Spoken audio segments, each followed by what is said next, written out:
So papasok na po off the bench. That's Reinhard Panaligan for the solid outing in the semifinal round. Pellegrino, great discipline on defense. And Pellegrino with the first bucket for the Eagles. Maki Pellegrino, he kept going. He had a rough game kahapon. A lot of misses for Maki Pellegrino this time, starting this game on a high note. Good sign if you're a fan of Davao Region, as this is a 3 for Southern Tagalog. Ito, Bayenting. You can see the trap at the mid-court line. Ibigay dito kang Maki Pellegrino. Now matching up against Gonzalez. Pellegrino. Ibigay ng pick si Salnoria. Able to pick it up. Bayenting to the corner. Cayetano, 3 on the way. Misses. And Baterbonia cleans it up for the first bucket of the game for the Neba team in the semifinals. Itong si Derek Duterte. Cayetano, another attempt from the left corner. Mintis puts it right back. That won't go. Rebound by Baterbonia. Good! Basket and one on. Early foul here for Direct. But ball back into the hands of Rices Bayenting. Here comes Pellegrino on the high post. Labas kang Rices Bayenting. And there's that tight defense. Pellegrino, he'll try a 3. Right at the buzzer. Pellegrino gets it right back. Puts it up and in. Professional move right there by Kahanap ng mga diskarte itong Davao Eagles. Able to break down the tight defense ng Calabarzon. Calabarzon, hindi pa nakakascore dito, and that is a turnover after the timeout. Here's Maki gliding! Puts it in! You can see the athleticism. Great adjustment in midair from Maki Pellegrino. A 10-0 start for the Eagles. Maki not settling for a lot of jump shots. This time, kahapon, we saw him on the perimeter, on the outside, forcing shots. This time, he is really aggressive in attacking the paint. Pellegrino! He puts it up and in! That's 2 more! Good start para dito sa Davao Eagles. Here comes Pellegrino. Aggressive. Puts the ball on the brakes. He drives! What a move by Maki Pellegrino! It's a Maki. Pass it to him on the left wing. 4.5 minutes to go in this opening quarter. Here comes the heroes ng Calabarzon looking for the first field goal of this gold medal game. 3-pointer on the way. Finally gets it to fall from Mamawag. Mamawag sa kay Coach Jess, lalo na sa mga offensive rebounds. As that put shot by Duterte, wala. Second effort is good. Okay, using the right hand and gets the hook shot advantage still for the Davao Eagles. So again, itong Calabarzon trying to stay within striking distance. Oh my! Look at that quickness of the on the shot clock para dito sa mga heroes ng Calabarzon region. Here comes Panaligan, babalik ang Mamawag, and here comes Davao playing zone defense. Swings it over to Mamawag. 3-pointer on the way. Yes. And there goes the... Thought about it. Babalik ang Paul Estradante. Drives. Lost control of it as we're under 2 minutes to play in this first quarter. That's Senyo in traffic, and he puts it in. Over the 2 out. Gandang move nun. 16-11 for the Eagles ng Davao Region. Estradante batting his way against Duterte. Luwage for 3. Good box out from Derek Duterte. Davao Region cold on the 3-point area this time. Kahapon, they started things off shooting hot from the first period. Ngayon, medyo malamig pa ang Davao. Wala pa silang 3-pointers na ipapasok. Bayanban off the fadeaway. Jumper is missed. And good box out rebound from Mamawag. So about a minute to go dito sa ating opening quarter. Duterte thought about it. Matching up against Estradante. Duterte goes to work. Spins, turns, shoots, misses. Here comes Rices Bayenting. Luwage goes to Estradante. Bullies his way. Gets it right back.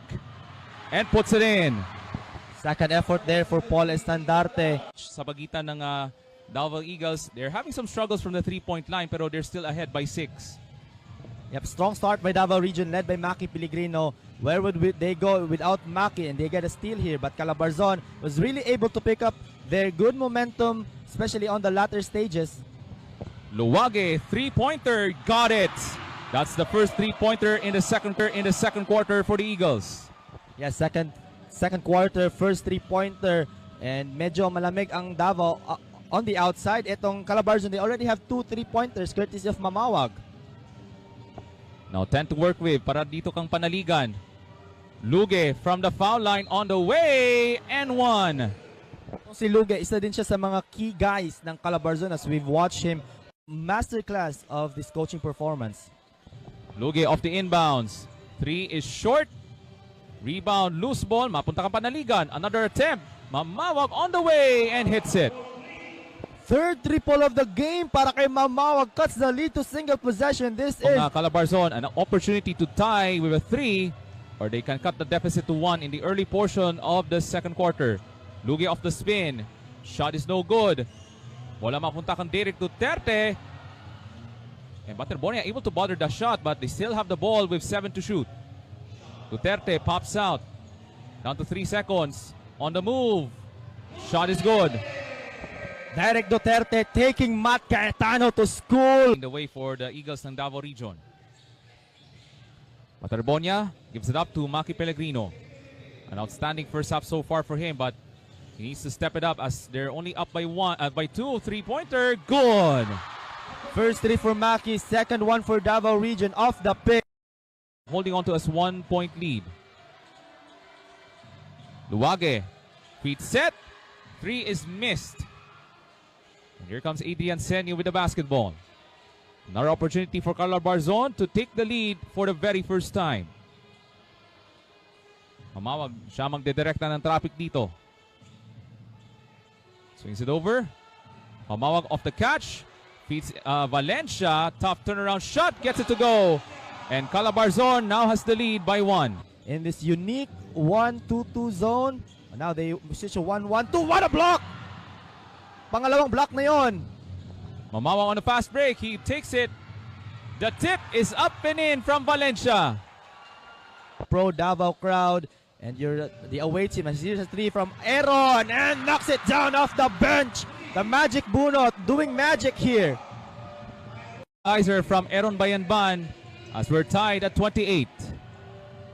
3:15 remaining in the first half. And very entertaining gold medal match dito po sa Prosperidad. 10 on the shot clock. Senio goes to work. San Diego now coming off the bench. He puts it up. Can't score. Rebound. Who has it? And Baterbonia tracks it down. Pellegrino wants to make a run. Takes it right back. Inside. Ooh, misses the layup. And we go the other way. Palanigan. Nice feed. And San Diego with the bucket. Eyes on the side by Panaligan. His peripheral vision fracture. A big loss for Davao. So down to 10 on the shot clock. Gonzalez who scored that last bucket to give the lead for Calabarzon. 5 to shoot. Panaligan for 3 straight away. Hits it. And a chance for a 4-point play para kang Panaligan ng Calabarzon. Gutsy triple. Pantipolo sa probinsya ng Rizal. Down moments here for Davao, but high moments here for Calabarzon, the team from Antipolo on a roll. Big second quarter here, making Davao be outside of their comfort zone. As another 3 here, second 3, 2 out of 2. Aaron Bayanban pick. So here comes Rices Bayinting, will set up the first play of the second half. Pellegrino now on the corner, being played by Mayor. Contested 3 on the way. And that's another rebound mula sa Calabarzon. Here comes Ali Mamawag, having a superb first half for him, lalo na from beyond the arc, itong si Ali Mamawag. Cross-court pass, almost knocked away. Mayor for 3 on the way, got it to fall. Long 3 out there. To the largest now, 7-point advantage for Calabarzon. 40-33 para dito sa Heroes ng Calabarzon. Baterbonia having a silent first half. Bayinting thought about it. Leans in, babalik ang Pellegrino with 6 on the shot clock. He drives, he puts it up, and the first bucket in the second half for the Eagles. That time, it was a good defensive play for Calabarzon. They were able to double team Baterbonia on the post, get the ball off of him. But Maki Pellegrino steps up at the right time. Here's a three. Tight corner, doesn't matter. San Diego. It's the 2 minutes gone by in the third frame. So here comes Ali Mamawag, this time directing traffic para dito sa Calabarzon. Gonzalez fakes the pass, babalik sa labas kang Mamawag. 10 sa kanilang shot clock being played by Matt Cayetano. Panaligan pulls up, jumper, banks it in off the glass. Panaligan, big time step up right here. Will Davao catch up, but that will not help their cause. That's a steal. Duterte bumping bodies, makes it a 10-point lead. But Baterbonia was out of the map on that. Great help sa defense para dito sa Calabarzon. Really bothering the ball handlers ng Davao Eagles. Duterte on top, fakes the three, attacking, one-handed, rolls it in. Amazing third quarter performance this time from Day Project Sports. Derek Duterte really putting the pressure against Davao Region. And itong Calabarzon already seeing some daylight here to get the championship and to get the gold medal. Davao Region, well, where they go? Nice drop off. Valencia lays it in. Great unselfish play. Great team basketball. So 19 to work with para sa mga Agila ng Davao Region. Now Pellegrino has to make things happen in the fourth. He drives and scores. Better signs there for Davao Region as Maki Pellegrino. They want to trim down the deficit to within 4, or they can cut the deficit to 3 if they want to convert this 3-point shot.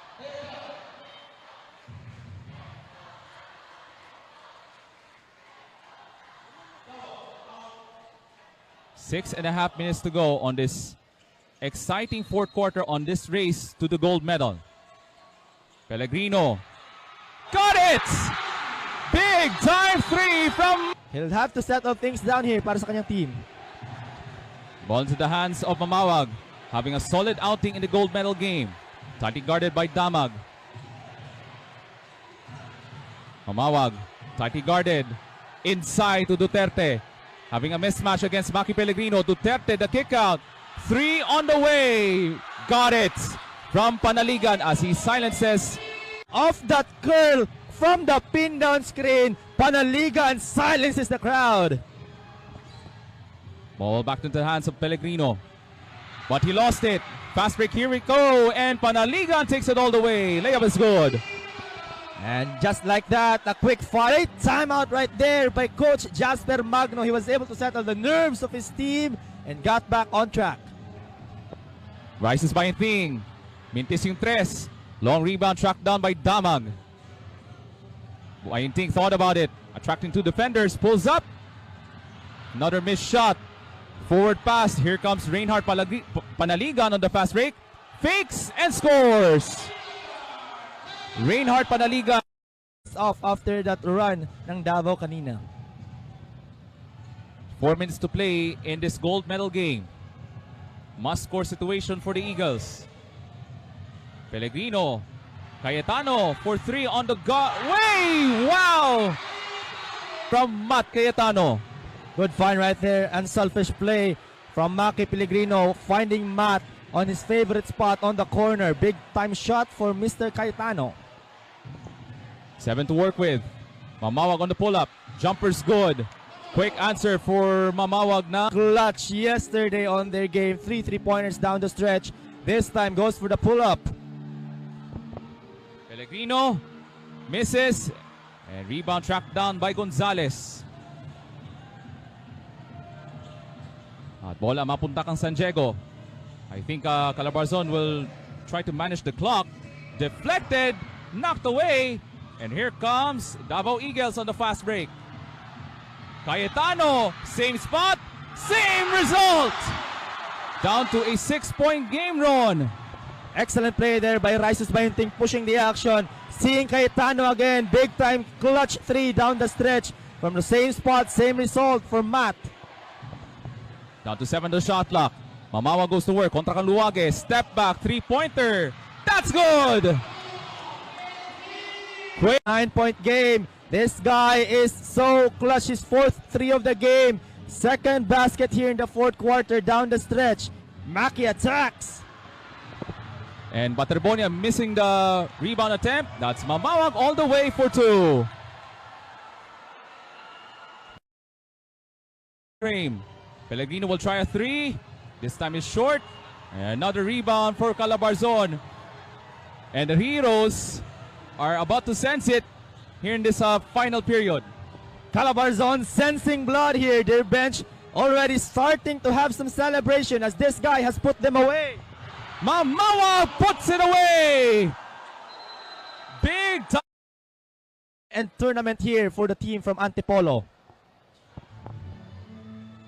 But nevertheless, these two teams will be winners kasi itong Davao Eagles will have the silver medal, samantala itong Calabarzon will be under 50 seconds to play from capturing the gold medal. This Cinderella run will cap off with a gold medal for Calabarzon. What an outstanding morning for the Calabarzon Heroes. Yep. Some will go home happy, some will go home crying. And also for this Davao team, some of them are graduating now, will go to college. Some of them will also go to a different school. So might be their last playing year here in the Palarong Pambansa. A lot of great moments throughout this run for both Davao region and the Calabarzon region. And Coach Jasper Magno, I'm pretty sure he's in disbelief of what he has achieved, what he has accomplished with the young boys, as the majority of the players are from the St. John Worts Integrated School sa Antipolo.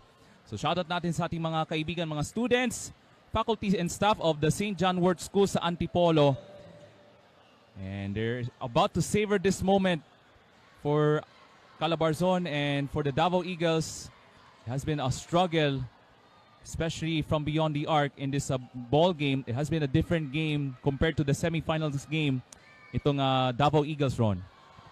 Exactly. Davao weren't hitting their usual shots, especially from downtown. Some of the players here already feeling the emotions. Two different sides of emotions here.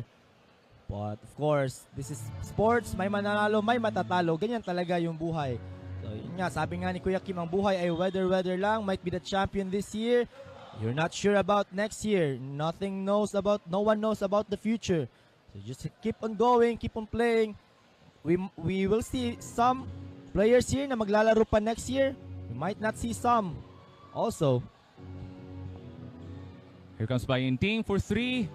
And there's the rebound by Duterte as we still have 32 seconds to play dito sa ating gold medal match. And Coach Jess Evangelio and Coach Jasper Magno exchanging hands. And these two teams are about to exchange hands as the dream has come to a gold medal match, a gold medal game. The dream has a on disciplined basketball, total team effort, no superstar treatment for either sa lahat ng kanilang mga players. It's a total team effort offensively, defensively, and their discipline on the